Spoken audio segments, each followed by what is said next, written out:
আসসালামু আলাইকুম। জাতীয় দৈনিক সংবাদ দিগন্ত পত্রিকার মাল্টিমিডিয়ার সংবাদের সাথে আছে আমি ফারজানা ইসলাম মধু। শিরোনাম: এবার চাঁদাবাজদের টান উত্তেজনায় অপরাধ দমনে জিরো টলারেন্স ঘোষণা করলেন গুলশান ডিসি। এবার বিস্তারিত।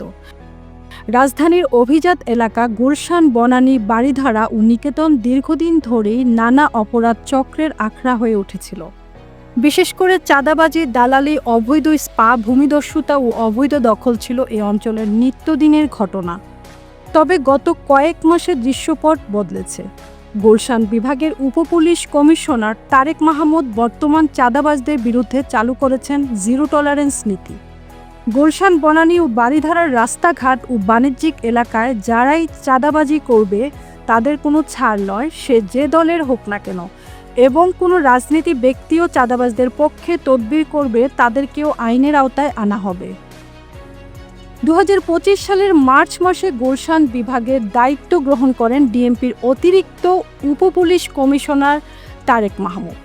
যোগদানের দিন থেকেই তিনি স্পষ্ট করে দেন এই বিভাগের কোনো ধরনের চাঁদাবাজ, দখলবাজ বা অপকর্মের জায়গা নেই।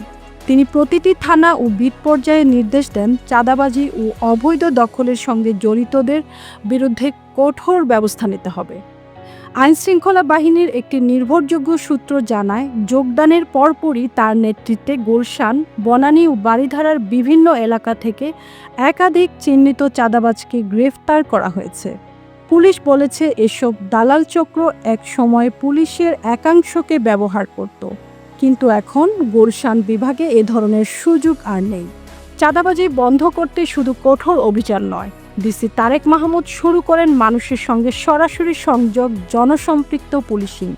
প্রতি সপ্তাহে তিনি বিভিন্ন এলাকায় ওপেন হাউস ডে, জনসেবা সভা, ব্যবসায়ী সংলাপ করেন।